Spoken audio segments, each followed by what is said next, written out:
What's going on, beautiful people? It's your boy Warren Watches Wrestling back at you with another video.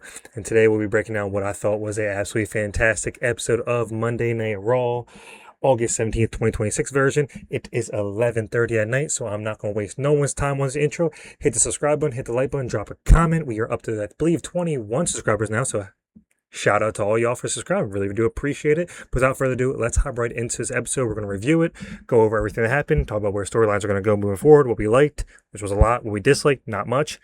Let's get right into it. So for stars, we kicked the episode off with Stephanie Vaquer coming out to the ring, cutting a very, very quick promo against Liv Morgan, how she wants to challenge her for a title. When she called out Liv Morgan, I was very much assuming that we were going to get Becky Lynch's music to hit, but no, we actually did get Liv Morgan's music to hit.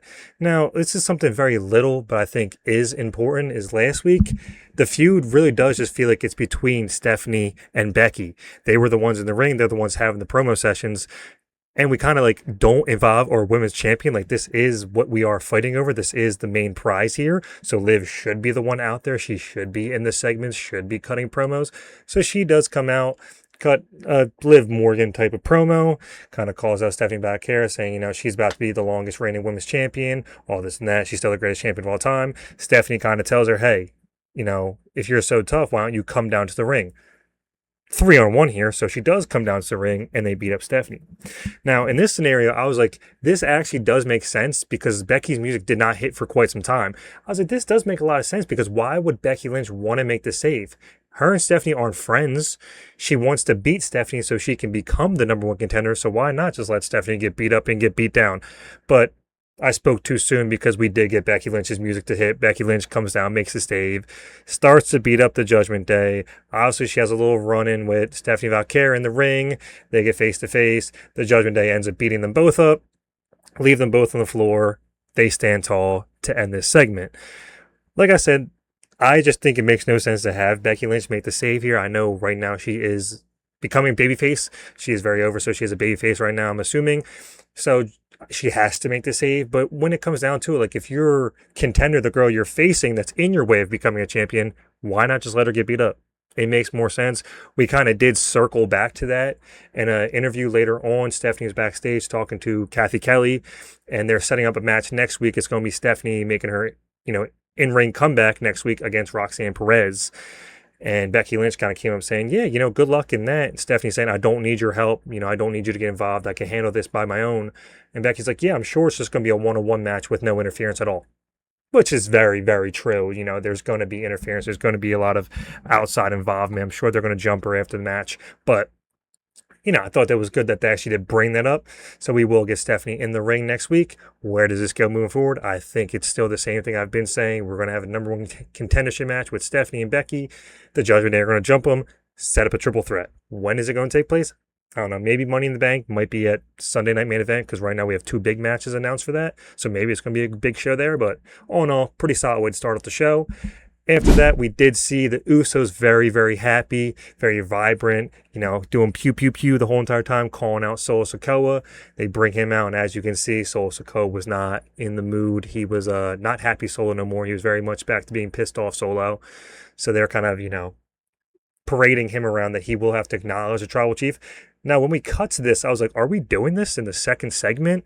No, this was indeed the main event, but they did bring it up in the second segment, so it was a little confusing. I thought they were about to go to the ring. They were not. And on his way in this segment, they do run into LA Knight. Now, you know, I know how the episode ends, so I'm a little bit more happy now. But in this, I was like, why would Solo even want to be friends with LA Knight? You know, LA Knight, you're what caused Solo to be on his own. You didn't help Solo. Solo really asked you for help. You didn't help him, so now he has to go back to the family. He has to go back to being the bad guy. Obviously, him attacking LA Knight will help him become the heel because LA Knight's such an over babyface. So it was a nice little touch that they did kind of tie things together here. Then it was time. We kind of just came back from commercial, and we had Javon taking on JD McDonough. I didn't see the commercial break segment because I'm in America on Netflix, so I did not see the commercial break segment, but eventually Javon Evans called out Big Cass, and then the Judgment Day called out Javon or something like that. I'm not really too sure, but started it off, and this is going to be a big theme of the night. Great match. We had JD taking on Javon. No surprise to anybody. These two put on an absolutely terrific match. Javon was kind of selling his ankle throughout the match, so JD was attacking that. But as you can imagine, towards the end, they're on the top rope. JD misses a moonsault. Javon OG Cutter picks up the win. Javon continues to have his win streak kind of going on here. And I think we all seen it coming after the match. We had Big Cass come out and attack Javon Evans. It's getting a little overkill. We've been doing this for the last 3 weeks now. Every single time he just comes out and demolishes Javon. Let's just have the match before we do this a little too much. It's starting to get to the point where it's very repetitive right now. We have Big Cass come out, demolish Javon, and then Javon does have his little comeback moment where he calls out Big Cass saying, is that all you got? So Big Cass stops, comes back out, and goes back to demolishing Javon once again. He shouldn't have said anything. I mean, Javon started to get the upper hand. He had Cass outside the ring, and then Dominic kind of came by, picked Javon and threw him against the ring post, and then Cass just continued to abuse him. So I guess, Dom staying heel, taking out Javon so he couldn't get the upper hand. But let's just run this match. I think they did a good job introducing Cass to the roster, continue to build Javon up. The crowd was absolutely in love with Javon tonight. The crowd was pretty hyped tonight for Buffalo, so shout out Buffalo. But Javon was super over with them. Another great performance for Javon. Let's run this feud. Javon, I know Big Cass just came back. Javon probably should be winning. But yeah, so that's where this is going to go moving forward. Once again, this is another match that they just need to set up and get this going so they can get more people into the IC title picture. And then it was time for, I forget his name, Fino, taking on Rey Fenix. I'm sorry, I'm not really too familiar with him. But this was a very, very solid match. Once again, two great in-ring workers, and they put on a very, very fun, solid match. I think there was no really stakes involved because we all knew Rey Fenix was going to win, and Rey Fenix did end up picking up the win. But a great showing for Luchador here in this match. The crowd was down and up throughout it. They both were pulling out some really, really fun, exciting moves, but overall, solid match. I'm glad they are having the Luchador tournaments because I said it before. I'm like, there's really no stakes because we all know Penta is going to end up winning it. But the fact they just get to come on Monday Night Raw and put on great matches, I'm not going to complain about having good wrestling on my wrestling show. So, and then it was time we had Looney Lyra, kind of going crazy in her hype package that she had. Her character work has just been terrific, and she was calling out, Soul. I say, Soul's what everyone wants to talk about now. I'm the one that took out Bayley and sent her on the shelf. I'm the one that made her tap out and put her down, beat her up after the match. But what do I get for it? Absolutely nothing. Everyone just wants Sol Ruca to be pushed, and then it was time for the match. And the match was telling a pretty good story because during Lyra's hype package as well, she was kind of saying, Sol Ruca is this high flyer. When you jump and you try to do all these moves, you're going to end up messing up and hurting yourself. So throughout the match, there was a lot of moments where Lyra was more of the technician, and whenever Sol tried to do a flip over the rope, she grabbed her and pulled her back down. She tried to jump off springboard on the middle rope inside the ring. She kicked the rope and she kind of hit her head. She tried to do her little backflip to the outside, and Lyra was there, pulled her neck down, and what looked like a pretty nasty move there. All in all, once again, theme of the show, another really, really fun match. I will say, I think with this character of Lyra, she should have won. I know we're pushing Sol, and I know the IC champion right now is a heel, but the end of the match, Sol Ruca does hit her Soul Snatcher, and she does pin Lyra. And it's just annoying because Lyra is right now doing her best work, I think, of her career. Her character work is at the top that it's ever been. In ring, she's just one of the best in-ring workers that the women's division has, all in all. And people are kind of cooling off on Sol a little bit here, so I don't think a loss here would have really hurt her too much. And I think a loss does low-key kind of hurt Lyra because she is this new character, a new heel character. In her first match after defeating Bayley in a pretty infinite matter, she loses. And I know this can help her go down this path of more and more crazy Lyra, but I think she should have won this match. I don't think Sol really needed to run this rematch against Raquel unless we plan on just bouncing the title right back to Sol and then having her lose to Lyra, because there's not really many women in the IC title picture right now, that especially no baby faces in the picture, that I can really think of at all. So, I know that's probably why they had Sol win this, to have that match once again with Raquel, but Lyra should be getting pushed. And, is it the optimistic in me? Maybe she lost this because she can work her way into Money in the Bank and get that opportunity, possibly, but it just looks like WWE does not want to push her or book her correctly. So the hope for that I do have is very, very low. But once again, another solid match. Kind of a backstage segment with, Jay and Jimmy kind of bragging, saying how they got Solo back in the family. And then it did switch it to being Serious Jay, kind of calling out Jacob Fatu, saying, your punk ass was never able to bring Solo back to the family, but I did. So once again, continuing this disconnection between the Usos and Jacob Fatu. Then we had the Vision. The Vision weren't really talking about anything important. Theory is going after Tozawa. No one cares. So this was about Braun Breaker.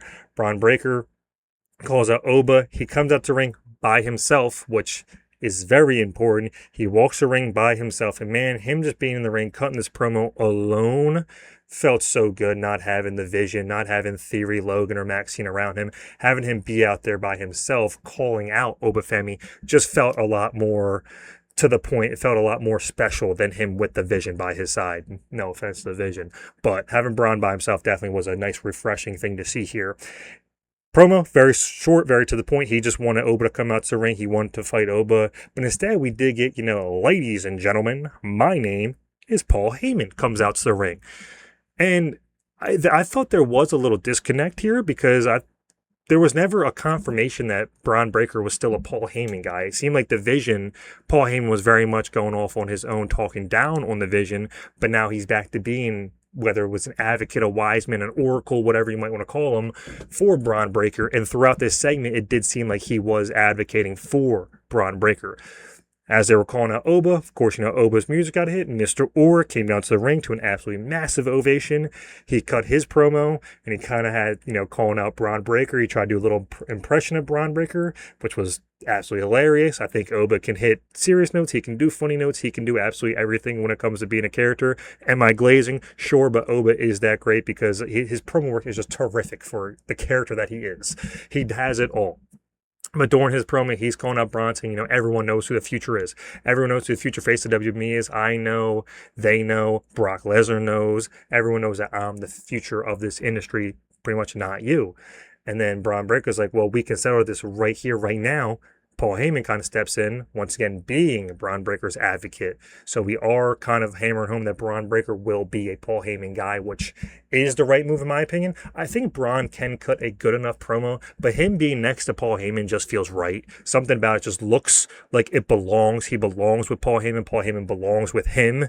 And they set up this match for Saturday Night Main Event, which is absolutely terrific. So we will get that match at Saturday Night Main Event, and it will take place in Atlanta, Georgia, which is Braun Breaker's hometown. So they're building that up. I am very excited for this match. It will be interesting to see how they book it. If they do just have Oba win clean, I don't think that's going to be the case. They do still see a future with Braun Breaker. Obviously, they are pairing him up with Paul Heyman. This being in his hometown and Paul Heyman being involved in it makes me think Paul Heyman will do something to swerve the ending of this match, whether it is turning his back on Braun or trying to do something dirty to cheat to have Oba lose. But I really don't see Oba losing this match, but I don't see Braun losing clean because they do have to start building Braun back up. A little low-key part of this segment was at the end, Paul did announce that he already talked to Pierce, and this match will happen at Saturday night or Sunday night's main event. He shakes Braun Breaker's hand, and then when Braun Breaker gets out of the ring, he shakes Oba's hand. And Braun Breaker looked like a jealous ex-girlfriend here. He's looking at him like, why the hell are you shaking his hand? Like, I thought you were with me. Are you doing business with him? Once again, this is kind of hinting towards that Sunday night main event. Is he doing business with Oba? I don't see any world where Obafemi needs a Paul Heyman because Obafemi is perfectly fine on his own. But maybe he is. Maybe he'll turn his back. This just kind of sets up more stakes for Sunday Night Main Event, which I think was a nice little simple, easy play on emotions here. Then it was time for another luchador match. We had El Hijo del Dr. Wagner Jr., I'm not sure if I'm saying that right, taking on Dragon Lee, two absolutely terrific workers. The matches I've seen of Dr. Wagner Jr., he's terrific in the ring. He can absolutely go. For someone his size to do the things that he does, it's very, very impressive. I mean, I think Dr. Wagner Jr. should take a bow because he put on an absolute clinic here. He looked terrific. All of his moves were smooth. He looked like a powerhouse. There was one moment where Dragon Lee tried to jump off the top to the outside and hit him with a Hurricanrana like he's done, but he catches him, picks him, and literally just throws him as powerbomb, throws him in the ring, goes up to the top rope, hits a frog splash.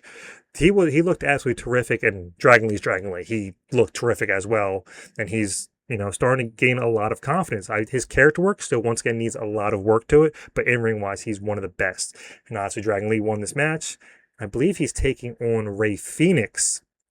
I'm not sure when, if it's next week. I know Penta and La Parca is next week, but I believe Dragon Lee and Rey Fenix might be next week as well, but that should be an absolutely banger of a match as well. And then once again, Theme of the night, another absolute banger of a match. We had Chad Gable taking on the unaging Rey Mysterio.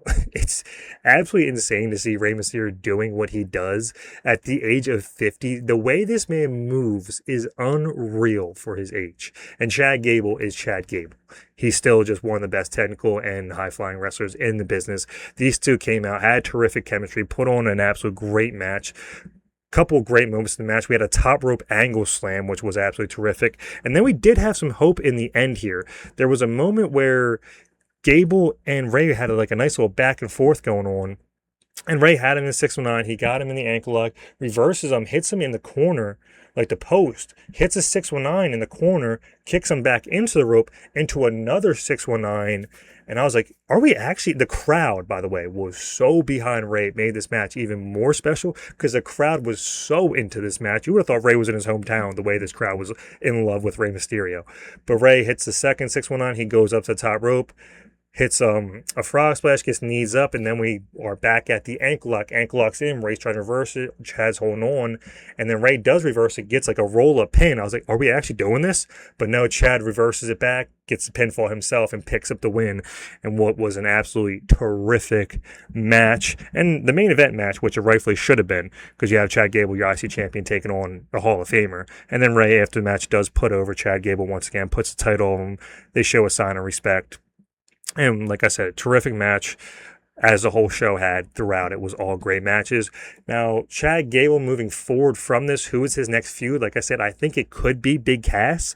If they do actually have Big Cass beat Javon, which I think would be a mistake. If it's not Big Cass, I do see it being someone like an Ethan Page who wasn't on this episode, but he is a heel. He's like your perfect heel to go against a babyface. So I believe that probably will be his next feud moving forward. Rey Mysterio is Rey Mysterio. He can go do whatever he wants. He's the manager of AAA, so that is his plan moving forward out of this. And then it was time for the main event, which we're back. We're back to the Bloodline cinema that we used to have, and that's what this segment was. Going into this segment, I was not too hyped for it because I like happy Solo. I don't like sad Solo. But we have Roman and Jacob out there. Roman does his usual, acknowledge me. He's like, come deliver Solo to me. Solo comes out. Roman's like, what, you think you're so funny? He goes, I think I need to rerun your memory. 3 years ago, I beat you and you said that you would acknowledge me and come back to the family because he beat him in Tribal Combat on the Netflix debut. And then he reruns a video package, kind of bringing up everything, which I thought was a nice little touch to it. And then after the video package, he just starts frying Solo, calling him out for his watch, his chain.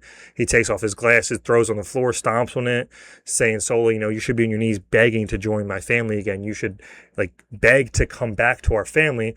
And then Solo's face after the video package, he's just sitting there. Solo's facial expressions are terrific. He's like, yeah, you might be right about that. But then, Roman starts frying him.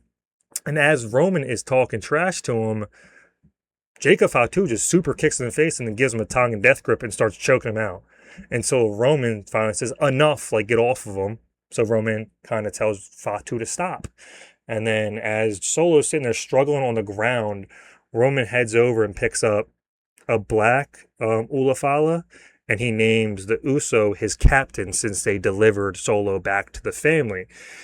I believe this is just a way to sell more merch. You can sell an Ulafala, and now you can get a red one and a black one. I could have sworn he gave Jacob Fatu a wooden tan one before. Maybe I'm tripping, but I thought Jacob Fatu did get an Ulafala before, but maybe I'm making it up. I could have sworn that happened. Anyway, he names the Uso his captains of the family, and he gives them both black Ulafalas, acknowledging both of them. And as you can kind of see in the background, Jacob Fatu was super sick about this, and he was not too happy about it.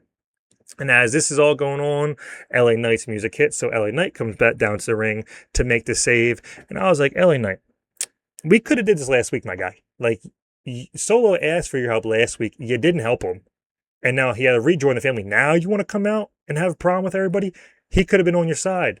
But you waited until now, and now more numbers are against you. You should have used your brain here. He comes out to the ring. He starts to take out the family, but obviously numbers games add up on him. They beat him down, and then they start to... There was a moment where I think Roman wanted to take him out. Jacob Fatu ended up taking him out, and then Roman calls him off again saying, stop, this is my moment. I'll take him out. I'll handle him. And then as he's down and out, the Usos pick him up, and Solo was there, and they pretty much told Solo, like, hey, take him out. This is your man. This is your buddy. End him right now. Like, rejoin the family. We're the reason you're here. We're your family, not him. Spike him. End him. Call it a quit. And I thought this did make kind of perfect sense, all things considered. We had Solo Sikoa with the opportunity to take out LA Knight. Solo Sikoa is still, he was a babyface super over, so this was a great way to turn him heel.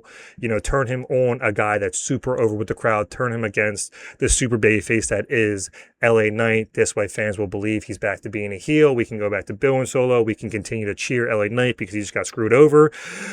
But that's not the case.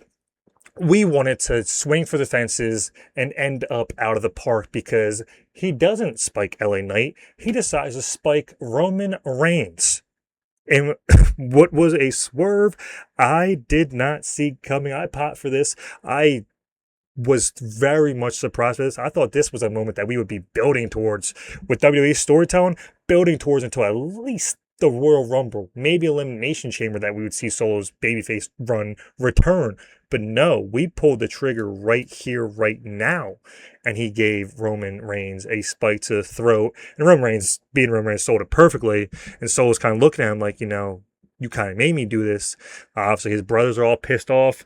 And now they kind of want to, you know, they go to 10 towards Roman. And they, as you can see, Jacob Fatu's not moving. He was told by Roman not to, so he's following his orders, as you can say. But a crazy swerve here. The crowd pop went absolutely crazy for it. Start chanting for Solo. And then Solo, you know, being Solo, reaches in his pocket, pulls out the gun, and points it at the Usos for a little pew-pew action. And he takes Jay out the ring. He hits Jay with a spike outside of the ring. He hits Jimmy with the elbow. BFT to Jimmy in the ring.